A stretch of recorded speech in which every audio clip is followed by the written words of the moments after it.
Hello, everyone. Welcome to DMNS EP Lunchtime Chats. This is where we give you a little peek behind the scenes of what kind of conversations happen in the back halls of the Denver Museum of Nature and Science.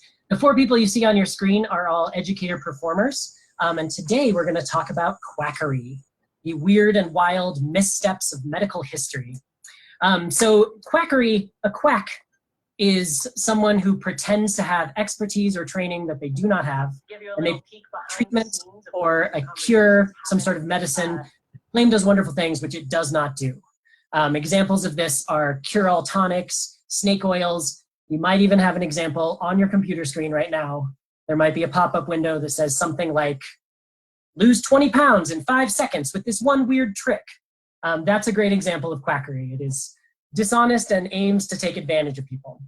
But we're also going to talk about the less nefarious medical history, where just because we're here with the benefit of all human experience up to this point, we've seen all the mistakes people have made. But before people made those mistakes, there was no way to know they were mistakes. So we'll talk about more well-meaning, better attempts at medicine that, in hindsight, were not great ideas. And it's tempting to think that we're all too smart to fall for this stuff.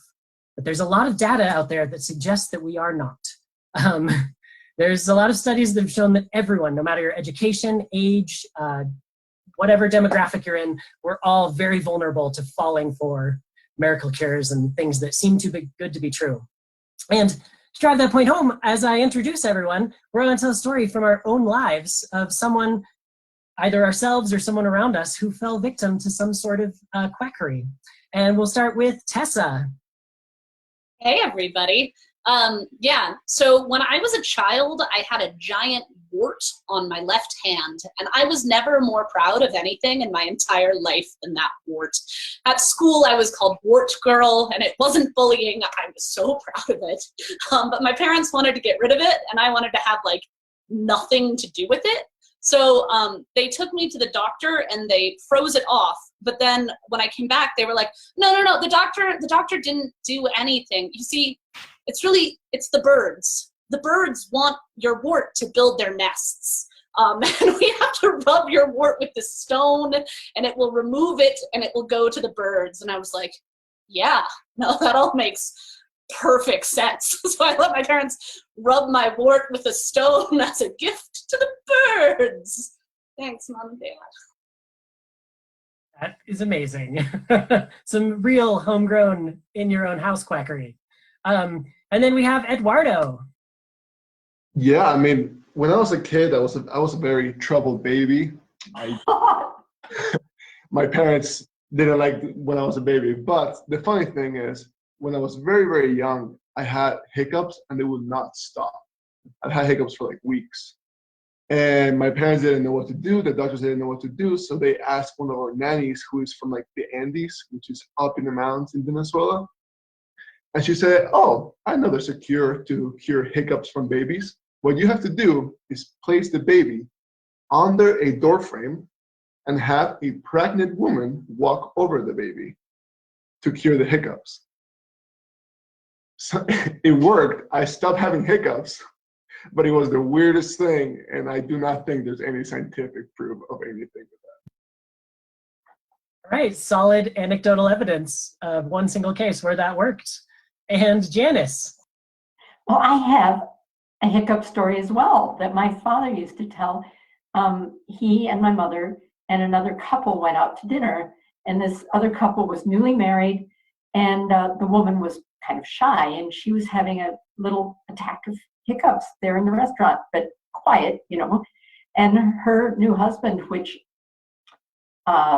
seems to have been a little bit of poor judgment all the way around, said, I know how you can get rid of those hiccups. He said, sit really still, put your head back as far as you can, and open your mouth really wide.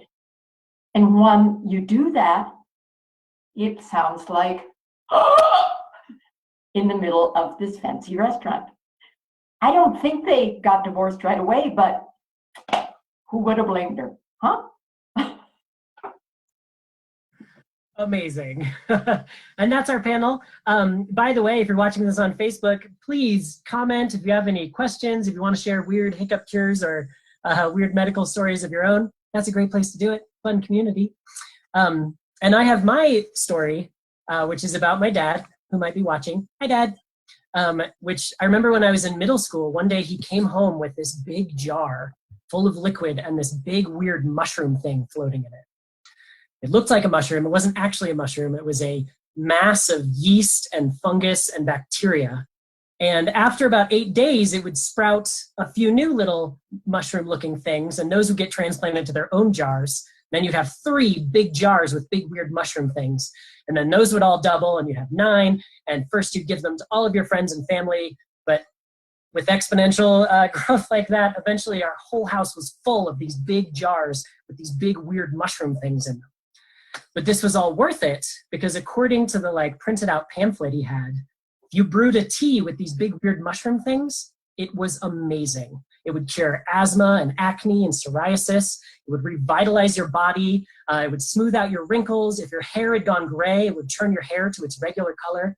There was even some anecdotal evidence that it would cure cancer. Now I'm sure you're all thinking, where can I get some big weird mushroom tea? And actually, you can get it pretty much anywhere. Now you can go to any supermarket and buy a bottle of that tea by its more common name, which is kombucha. But you'll notice now that it's been produced and advertised, when you pick up a bottle of kombucha, it doesn't have a lot of those incredible claims on it anymore. Though it still probably is healthy. It's got probiotics, which are difficult to study, but could have some health benefits. We'll see. We'll see where the science stacks up on that. So that's my story. So that's an example of something that I don't think is very nefarious, but people got a little overexcited about something interesting. And in the history of medicine, people have gotten very excited about weird cures for things because we had a very different understanding of how the human body and health works. And to talk about that, I'm going to pass it off to Tessa. Thanks. Yeah, so as you said before, I think that it would be foolish to mock any medical culture that's so divided by time, space, and ethos, because people were just doing their best. They were doing the best science they could, and we wouldn't be anywhere without them. But man, it was wacky. So a long, long time ago, there were these old dudes that are not alive anymore named Hippocrates and Galen. And they came up with this theory of the 4 humors. So their idea was that the body was composed of these 4 special properties. There was the sanguine humor, which was blood, and the melancholic humor, which was black bile, and the choler or gall, which is yellow bile, and phlegm, which is still phlegm. And the composition of those humors would determine who you were. So if you had a lot of sanguine humor, a lot of blood, you'd be rah, really bold and resolute, whereas if you had a lot of phlegm, you'd be kind of cold and miserable. And the way that our body was composed was based first on temperament, but also based on exposure. So their idea was that if you, as a well-composed person, stood next to a person whose humors were out of balance, you would mirror them with your humors. So if you stood next to a sick person, you might get sick, because your body would mirror whatever the humoral composition was of another person's body, which kind of isn't crazy, because you do get sick if you stand next to sick people sometimes. But their cures were a little bit wonky because they had to get you back in balance. So they would use practices like bloodletting, which is just when you cut a little vein and let the blood run out to cure anything from an overactive imagination to blood loss, which it's real funny. Or if you had too much phlegm, they would just make you spit into a vial. There's this thing, so a lot of people thought that mercury was a really good treatment. And apparently, once you took mercury, you would have to salivate at least 3 pints to know that it worked. So getting those humors back in balance was the cure-all back in the day. Yeah, amazing. We've got a couple of other from Facebook, some hiccup cures, which is a great example. If you think that you think you're not someone who believes anything not backed by science, Hiccup Cures are a great example where probably they work for you or they work for someone in your family, or at least you think they do. But Talia suggests a spoon in a glass and drinking from the close edge with the spoon touching your forehead. Sierra suggests sips of water and a hearty belch, kind of similar to the cure Janice mentioned. And Gopher, I think it is, says also drinking from the far side of the glass. Topher, that was Topher. Sorry, typo. Hiccup Cures are a great example where we're all engaging in basically what they were doing at the time, whatever the best idea they could come up with was. Now, then we have a golden age of quackery where people really started to run with some misunderstandings about medicine and creating some weird things, some of which are still products that are available today. And I think Eduardo wants to tell us about that. This is by far my favorite. It's a story about a guy named John Pemberton. He was a pharmacist from Atlanta, Georgia. So he made this elixir, kind of medicine he called it, that would cure headaches, upset stomachs, fatigue, and a lot of other things. Pretty much anything that you didn't want. This medicine turned out to just be a concoction of cocaine and a lot of caffeine and heroin, which none of those are good for you. But throughout the age, as they started to realize that all those things, all those chemicals were not healthy for you, this fellow decided to make it into a soda. This soda nowadays is called Coca-Cola, and we drink it pretty much every day. It's the weirdest thing. Yeah, there was an era there where people just started making basically potions that would cure anything. But if you just made a potion of colored water, no one would believe that it worked. So it had to affect the body somehow. So often they had alcohol or morphine or cocaine or something that you would feel like something was happening. And then maybe you'd believe it worked, or maybe you'd just get terribly addicted to it, because all of those substances are very addictive and ultimately long-term very bad for your health. So Janice, Yes. what is it that we're so excited about these? Why are people so eager to buy magic medicines that cure everything? Well, you want to cure everything, and you want to believe stuff, and you're just a gullible son of a gun, aren't you?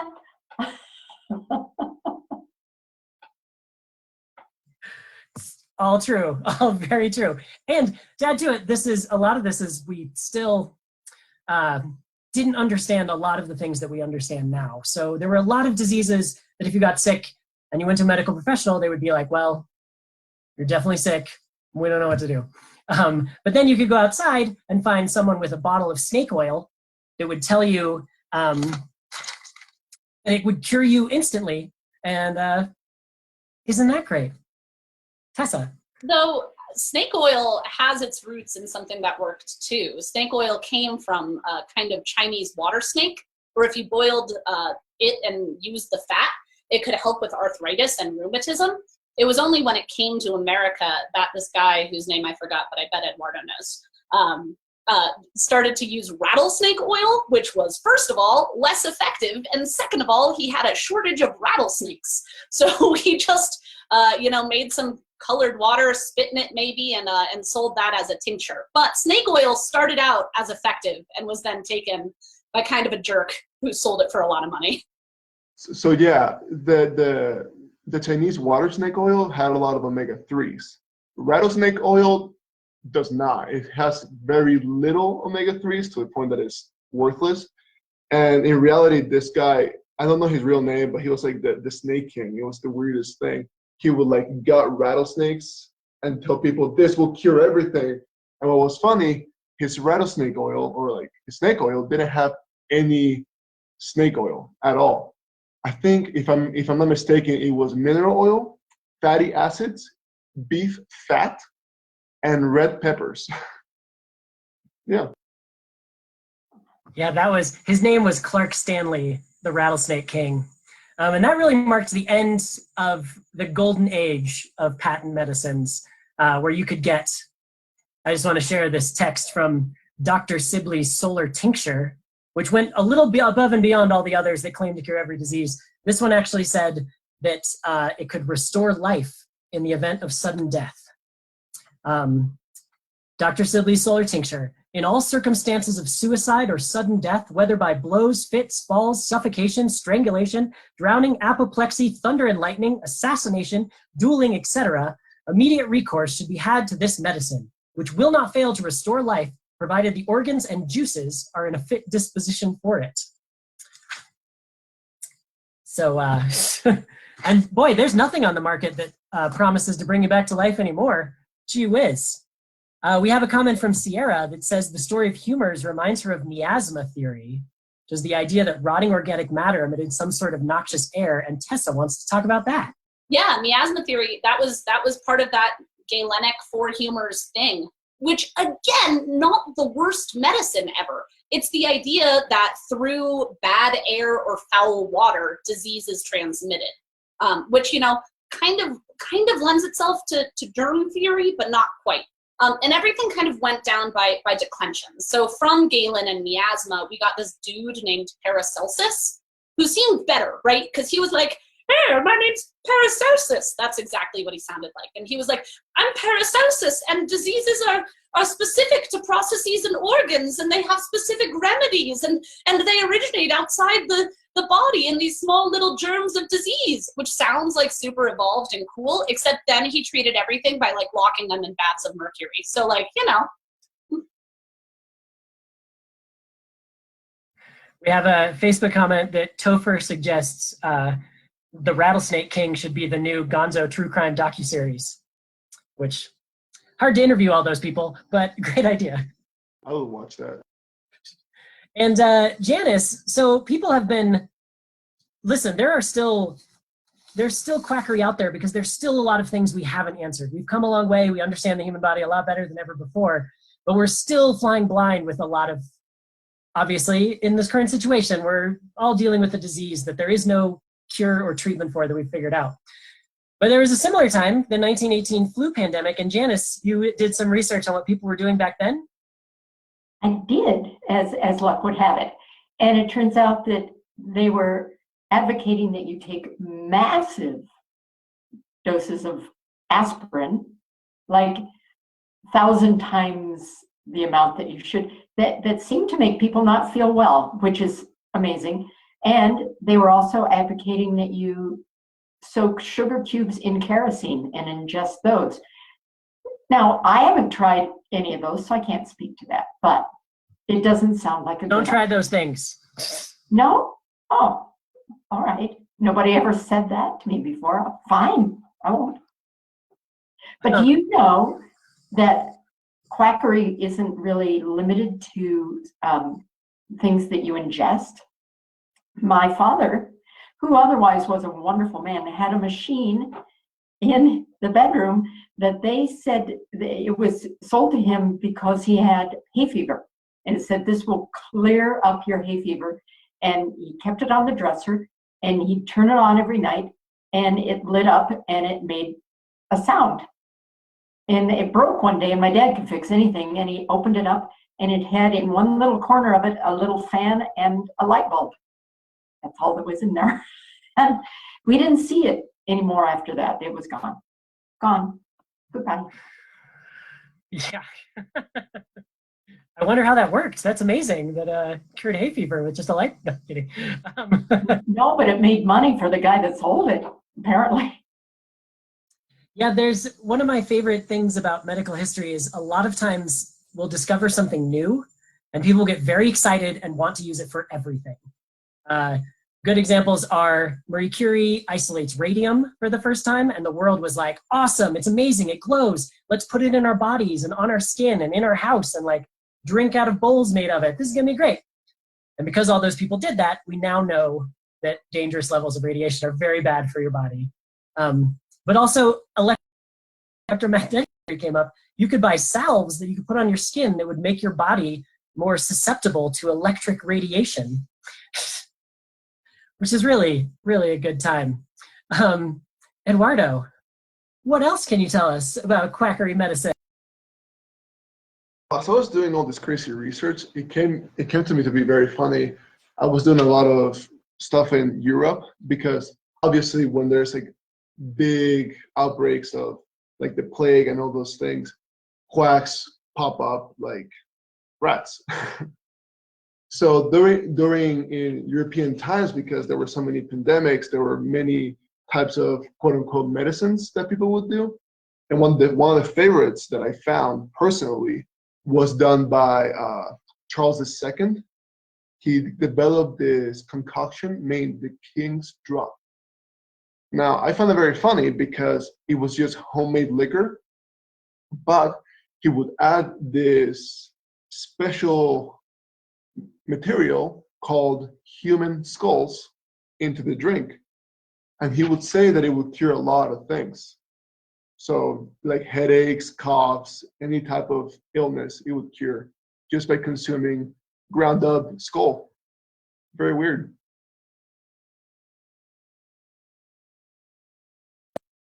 Amazing.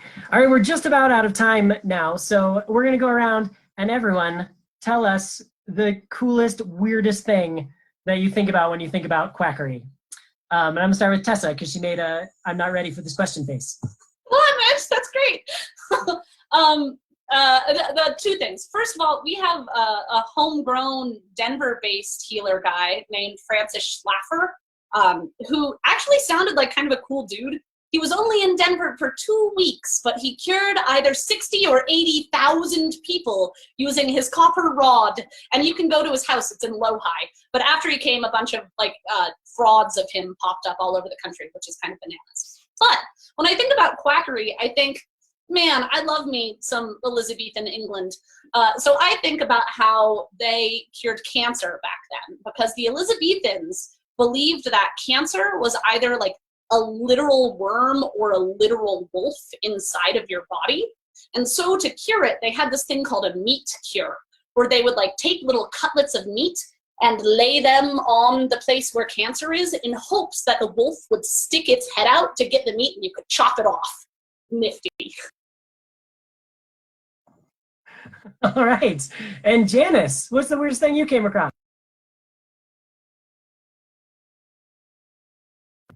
And we can't hear you. You're still muted. Technology, don't you love it?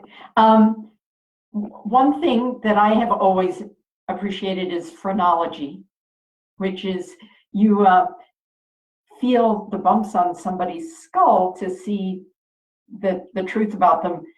And I don't know, my skull isn't very bumpy, so that means I must be really boring. I don't know. I feel kind of bad about it, but I'm trying not to buy into that one too much.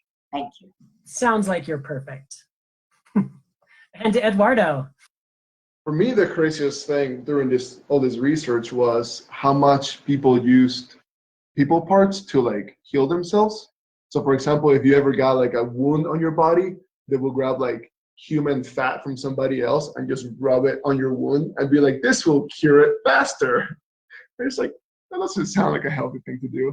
And even people in Europe, they decided to go mummy hunting and decided to drink mummy tea and mummy meats as a means of curing a lot of illnesses, like anything from a sore throat to cancer. Very, very weird. By the way, I should have said at this top, don't try any of these things. We now have lots of evidence they're all bad ideas. And I'll leave you just this final thing. Quackery comes from a Dutch term, quacksalver, which is quack in ancient Dutch means like yelling and promoting things, and salver is a salve. Now the word quack, as to what ducks say, has an onomatopoetic origin. That's just our best imitation of what they're doing. And the words seem to be related, which to me means that back in the 16th century, Dutch people were watching ducks walk around quacking and being like, look at those ducks, thinking they know everything about everything, just blah, blah, blah. So that was a funny image that came to me. And that's it for us today. Thank you so much, everyone. We'll be back next Tuesday at noon to talk about science fiction and science fact and how they feed each other. And have a wonderful day and stay safe.